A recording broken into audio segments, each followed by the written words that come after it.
up the skies last night over Grand Rapids. Most of West Michigan saw heavy rain and some wicked winds.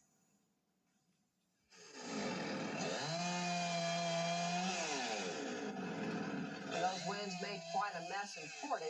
Tree limbs crashing down and all but crushing this car. Crews were out early this morning cleaning up all of the mess. And News 3 meteorologist Pete Sack is in Portage this evening. He joins us now live with more on this. Hi, Pete. Hi, Judy. Just a few homes here near the intersection of Southland and Peachtree in Portage suffered any real damage from the storm. Just a handful, really.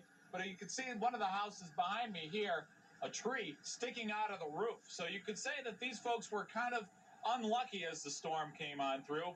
But you could also say that they were very lucky as well. From the outside, the Jakubowski's house in Portage looks like it weathered the storm, although the trees did not. Huge branches cluttered the front lawn. But not all of the trees fell to the ground.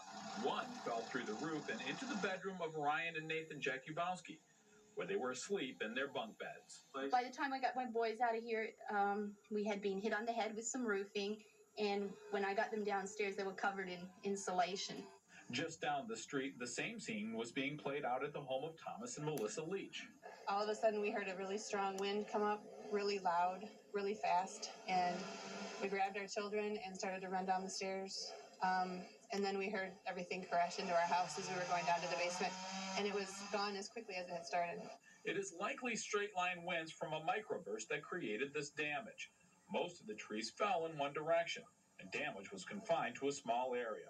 And though they lost a lot, residents remained upbeat. Have a good attitude because I've got my kids and everything else is totally replaceable. And it's not worth crying about when you got two great kids. The kids now have an experience they'll never forget. I've been through 2 earthquakes and a hurricane, and that's about it. What was worse? Probably this. In addition to drowned trees and power lines from the high winds, heavy rain also fell in West Michigan, and some locations picked up some hail as well. So all in all, Judy, it was a night that some folks felt very fortunate about at the end. All right. Thankfully, nobody hurt seriously. Thanks very much, Pete.